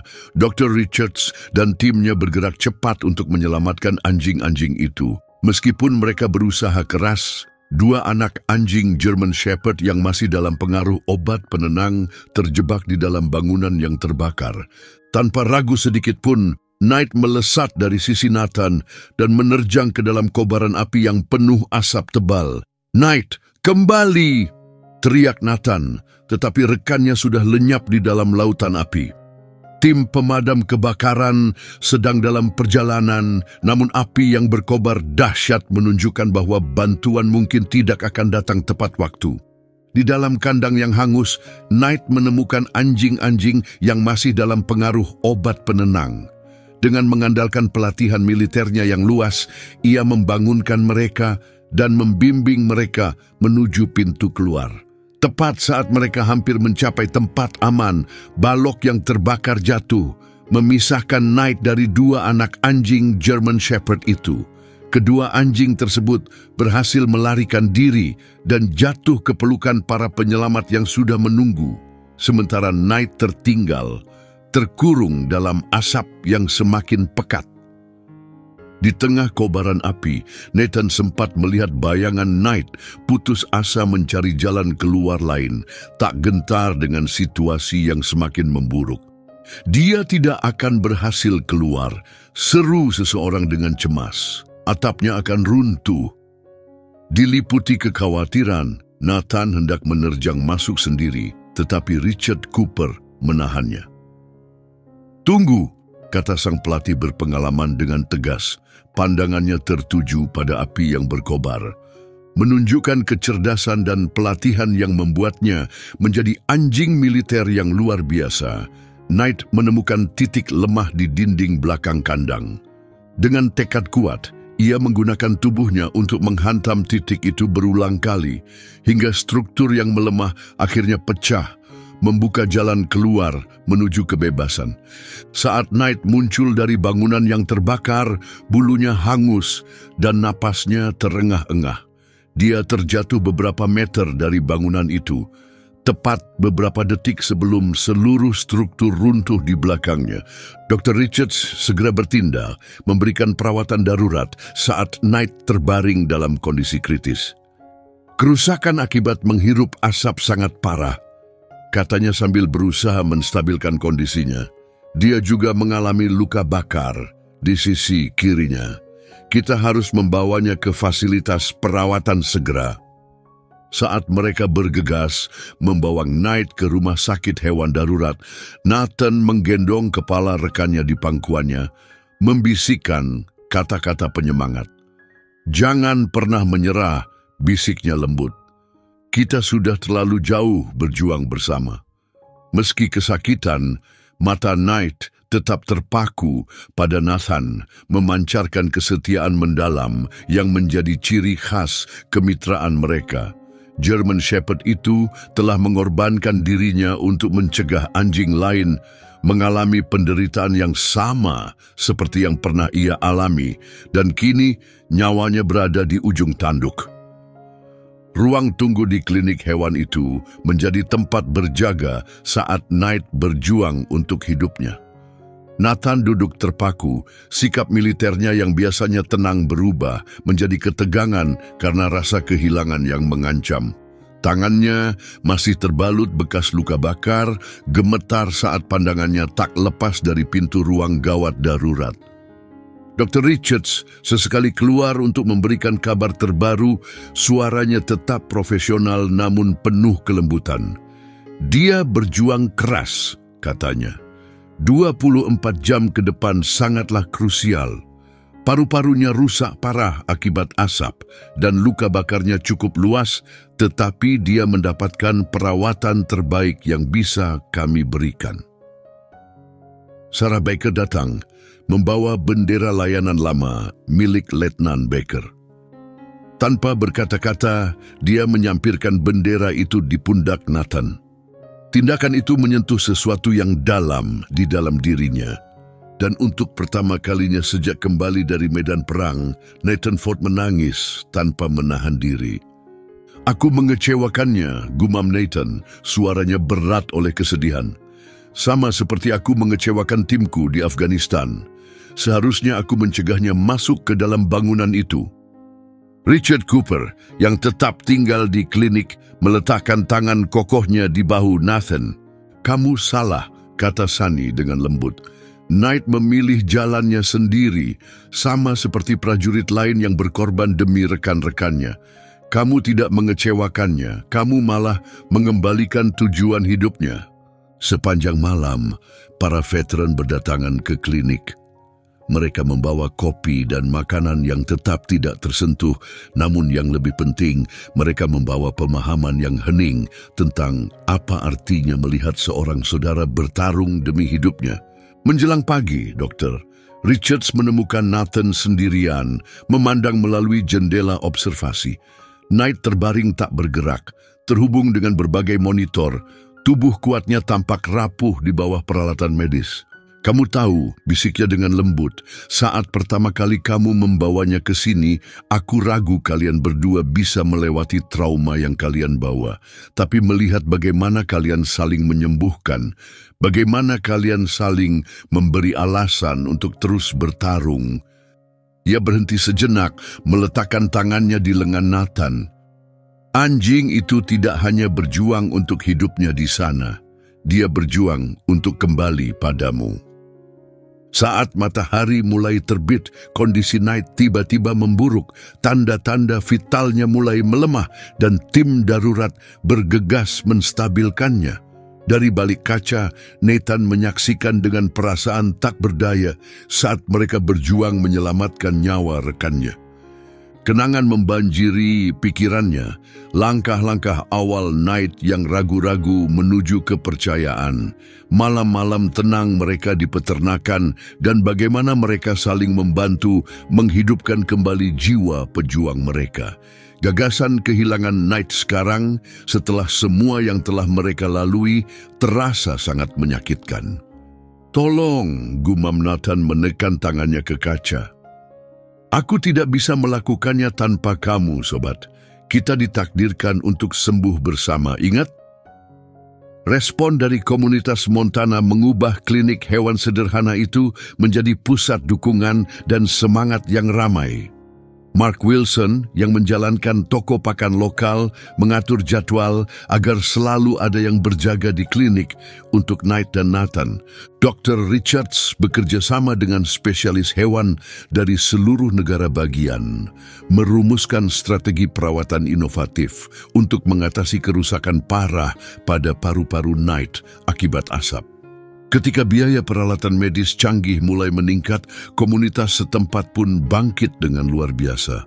Emma Lewis, gadis 9 tahun yang pertama kali menjalin ikatan dengan Knight, menginspirasi sekolahnya untuk mengadakan penggalangan dana. Poster-poster cerah bertuliskan, "Selamatkan Knight kami," menghiasi jendela toko di seluruh kota, dan bisnis-bisnis setempat mulai mengumpulkan donasi. Para veteran bertindak dengan presisi militer mereka. Richard Cooper menggunakan jaringannya di kalangan pelatih K9 dan dengan cepat mendapatkan bantuan dari veteran militer di seluruh negeri. Sekelompok mantan petugas medis Angkatan Udara yang sudah pensiun menawarkan untuk mengangkut peralatan medis penting dari Colorado. Untuk melindungi Knight dalam kondisi rentannya, Sheriff Davidson mengatur agar para deputi berjaga di klinik sepanjang waktu. "Dia pernah berjaga melindungi lingkungan kita," ujarnya dengan penuh keyakinan. "Sekarang saatnya kita berjaga untuknya." Patricia Martinez mengadakan acara doa bersama, menyatukan berbagai penganut kepercayaan. Area klinik dipenuhi penduduk setempat yang memegang lilin. Keheningan mereka menunjukkan dampak mendalam dari kisah Knight. Sarah Baker bekerja sama dengan jurnalis lokal, menyiarkan tindakan berani Knight. Publikasi ini memicu perdebatan nasional tentang perlakuan terhadap anjing pekerja militer, mendorong tuntutan untuk upaya rehabilitasi yang lebih baik dan peraturan yang lebih ketat. Pada hari ketiga perawatan Knight di rumah sakit, Dr. Richards mengumpulkan semua orang di ruang tunggu. "Dukungan dari komunitas sangat luar biasa," katanya, suaranya bergetar oleh emosi. "Peralatan canggih yang kalian bantu sediakan, perawatan terus-menerus yang kalian sponsori, semua itu sangat penting." Malam itu menjadi titik balik. Tanda-tanda vital Knight mulai stabil dan dia mulai sadar kembali. Ketika Nathan diizinkan mengunjungi, ekor anjing gembala Jerman itu bergerak pelan di atas ranjang, tanda kecil namun kuat dari ketangguhannya. "Lihat semua orang yang datang untukmu, kawan," bisik Nathan, menunjuk ke arah kerumunan yang terlihat dari jendela. "Seluruh kota berdiri di sisimu."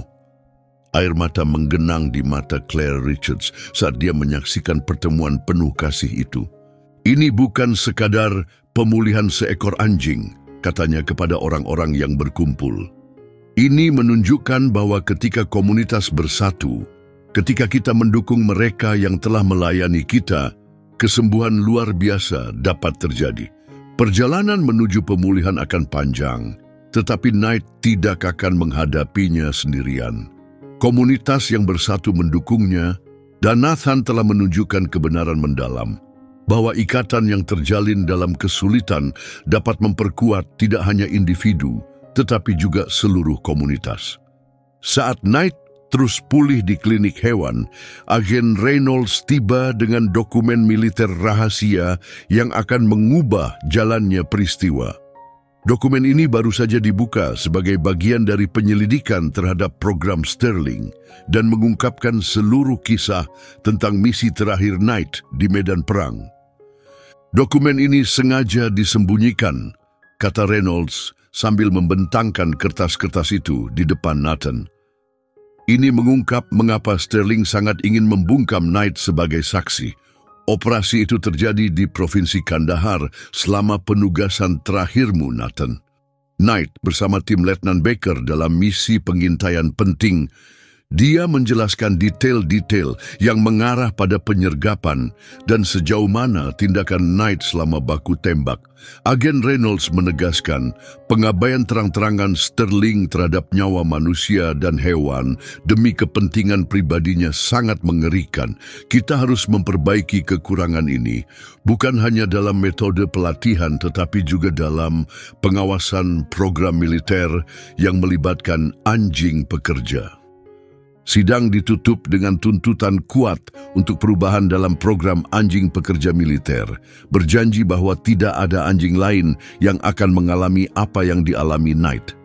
Terungkapnya karakter asli Sterling dan perlakuan buruk terhadap Knight menjadi momen penting, menyoroti kebutuhan mendesak akan pendekatan yang lebih manusiawi yang mengutamakan kesejahteraan hewan luar biasa ini. Saat penyelidikan terhadap praktik pelatihan semakin dalam, banyak mantan kepala program angkat bicara. Mereka menjelaskan bagaimana Sterling memalsukan catatan pelatihan, menyembunyikan cedera, dan memanfaatkan koneksi politiknya untuk membungkam para penentang. Korupsi itu meluas hingga ke pengadaan peralatan, perawatan hewan, dan bahkan strategi penugasan. Pengalaman pahit Knight akhirnya memicu reformasi menyeluruh terhadap inisiatif anjing pekerja militer. Dewan Peninjau mendesak penerapan langkah-langkah pengawasan baru dengan cepat, termasuk pengawasan dokter hewan independen dan perlindungan yang lebih kuat bagi pawang yang melaporkan perlakuan buruk. Kehadiran Knight dalam sidang kini pulih sepenuhnya dan berdiri tegak di samping Nathan dengan kuat menekankan ketangguhan hewan-hewan ini dan pentingnya praktik pelatihan yang etis dan manusiawi. Perjalanannya dari seekor anjing yang hampir dilelang menjadi simbol reformasi, menunjukkan kemampuan luar biasa anjing pekerja militer ketika diperlakukan dengan rasa hormat dan kasih sayang yang layak mereka terima. 6 bulan setelah sidang Dewan Militer, peternakan Nathan berubah secara signifikan, mencerminkan pengaruh mendalam dari kisah Knight. Apa yang dulunya properti sederhana di Montana kini berkembang menjadi pusat rehabilitasi Second Chance K9, fasilitas canggih yang didedikasikan untuk pemulihan anjing pekerja militer yang telah pensiun dan para pawang mereka di bawah bimbingan ahli dokter. Richards dan Richard C. Pusat ini merintis metode rehabilitasi yang lebih mengutamakan teknik ikatan alami dibandingkan pendekatan pelatihan tradisional.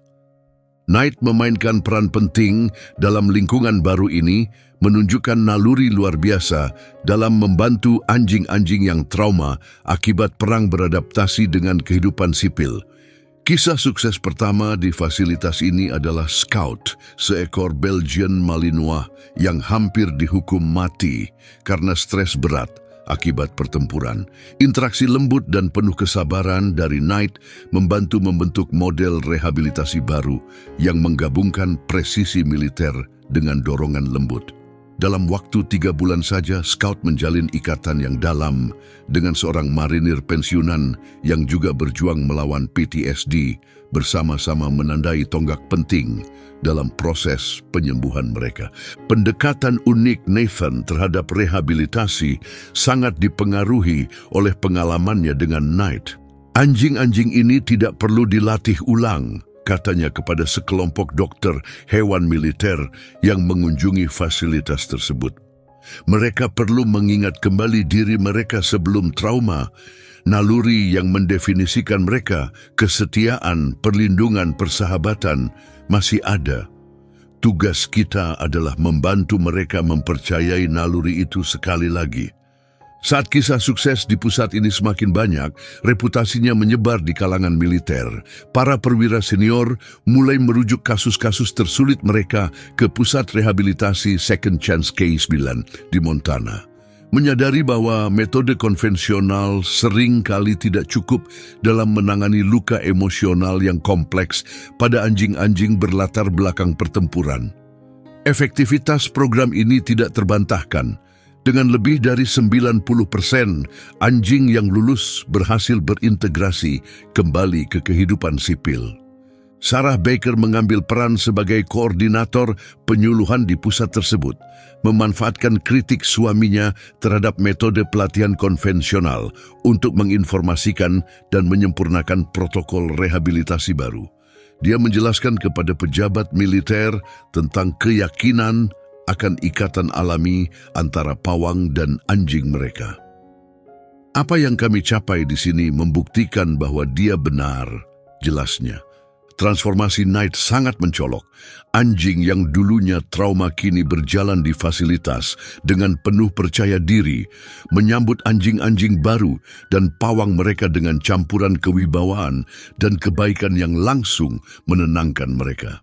Bekas luka fisik dan emosionalnya menjadi saksi akan potensi penyembuhan yang luar biasa.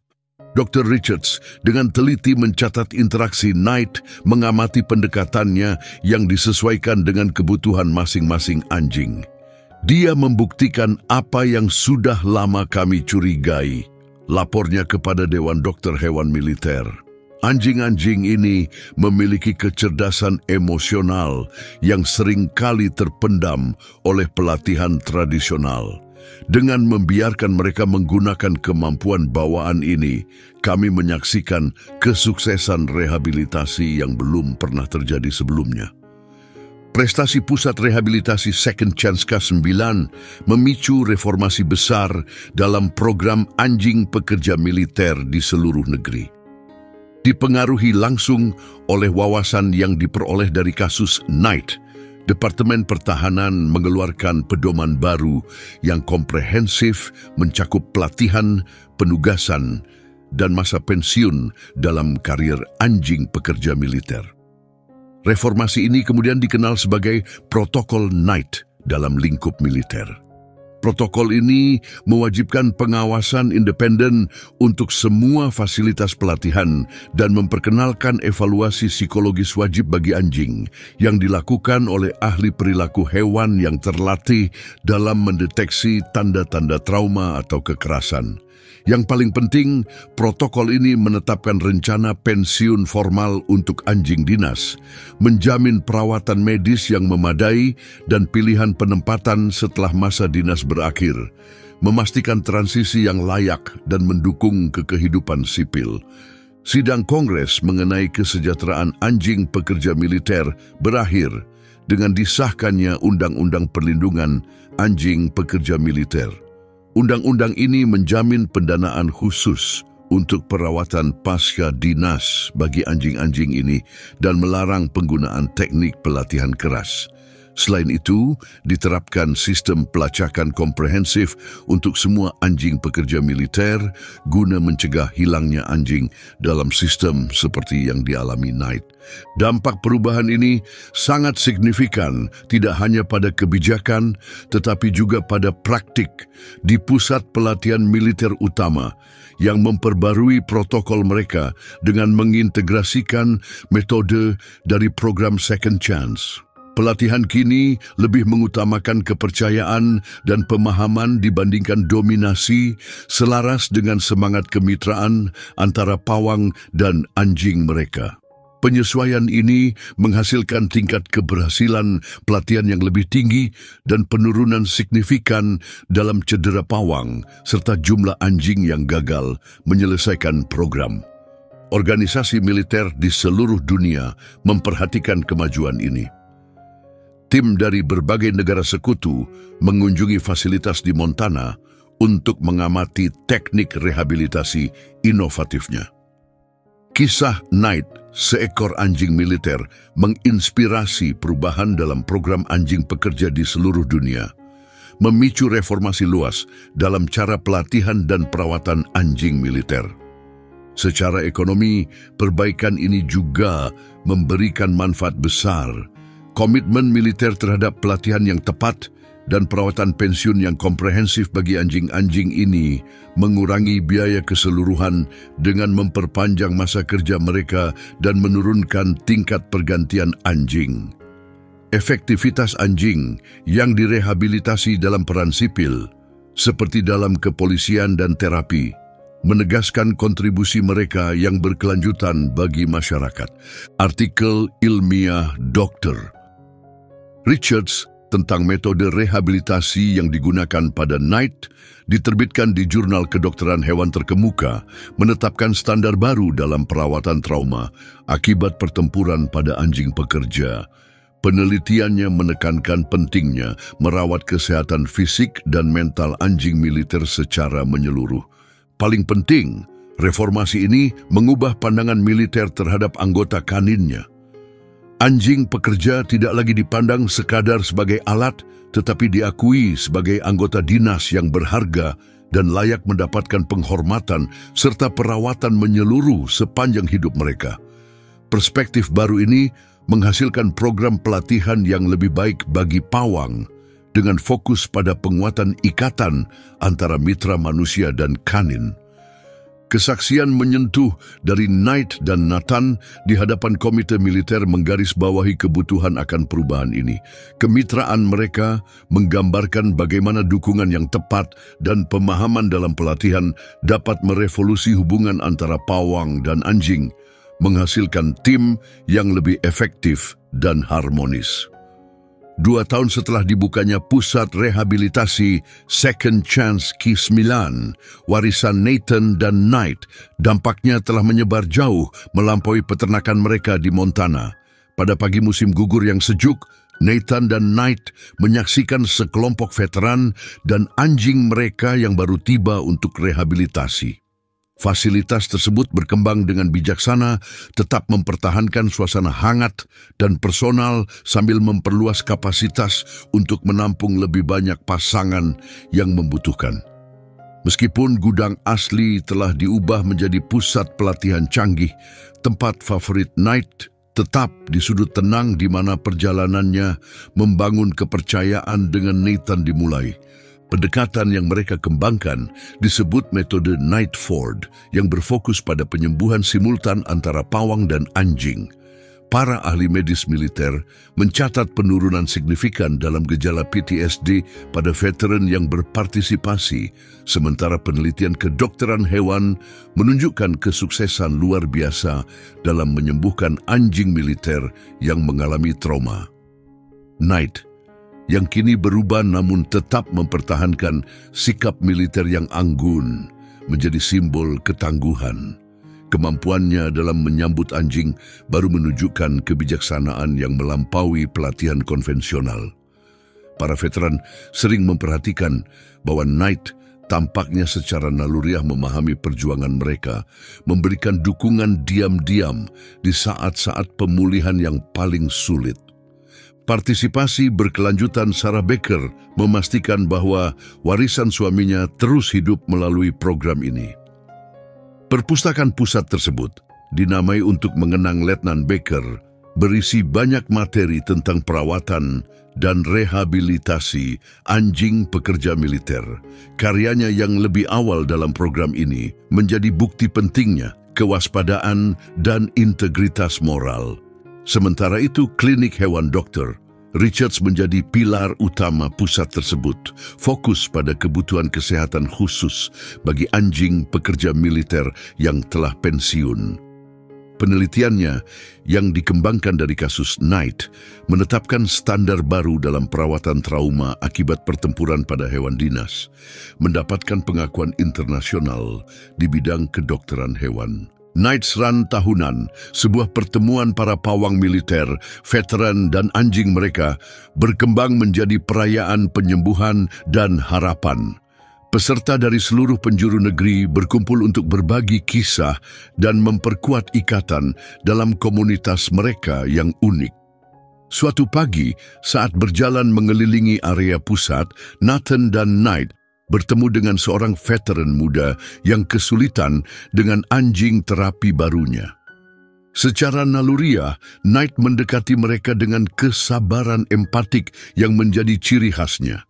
Veteran tersebut kemudian mengakui bahwa pertemuan yang tenang ini membangkitkan kembali keyakinannya akan kemungkinan pemulihan. Bukti paling mengharukan tentang pengaruh mereka datang melalui banyak surat dari para pawang dan veteran yang hidupnya telah berubah secara mendalam oleh program ini. Kesaksian-kesaksian ini yang disimpan dalam arsip pusat menggambarkan gelombang penyembuhan yang meluas, jauh melampaui batas peternakan. Saat senja menyelimuti pegunungan Montana, Nathan dan Knight beristirahat di teras yang akrab, menyaksikan warisan mereka terwujud. Anjing yang dulunya hancur di rumah lelang tidak hanya sembuh sendiri, tetapi juga menjadi mercusuar harapan bagi banyak orang lain dalam perjalanan pemulihan mereka. Bersama-sama mereka mengubah kisah penderitaan menjadi mercusuar harapan, menunjukkan bahwa bahkan luka yang paling dalam sekalipun bisa sembuh dengan kasih sayang, kesabaran, dan pengabdian yang teguh. Dalam masa-masa tersulit dalam hidup, perjalanan Knight dan Nathan mengajarkan kita bahwa pemulihan tidak memiliki batas, melampaui spesies dan waktu. Bagi generasi kita yang telah menyaksikan perubahan dalam layanan militer dan harga nyata dari konflik, kisah ini sangat menyentuh hati. Kita memahami kenyataan membawa luka tersembunyi dan menghadapi perjuangan yang terus berlanjut jauh setelah pertempuran berakhir. Transformasi Knight dari seekor anjing militer yang trauma menjadi sumber penyembuhan, mencerminkan perjalanan ketangguhan dan penebusan kita sendiri. Banyak dari kita yang telah bertugas atau melihat orang yang kita cintai bertugas, memahami perjuangan untuk menemukan diri kembali setelah menghadapi trauma. Perjalanannya menggambarkan potensi kesempatan kedua dan ikatan abadi antara manusia dan hewan. Narasi ini memberi penghormatan kepada nilai-nilai yang kita junjung tinggi, kesetiaan, kewajiban, dan keberanian untuk mempertahankan apa yang benar. Ini mengingatkan kita bahwa dedikasi generasi kita terhadap pengabdian dan pengorbanan terus membuahkan perubahan yang berarti. Melalui kisah Knight dan Nathan, kita belajar bahwa pengalaman kita, bahkan yang dipenuhi rasa sakit, dapat menjadi landasan untuk membantu penyembuhan orang lain.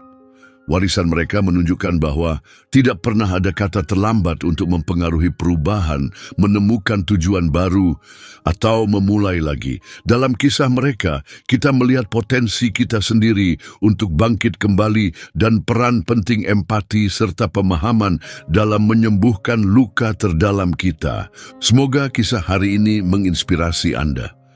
Jangan lupa untuk berlangganan saluran ini agar Anda tidak ketinggalan cerita-cerita seperti ini.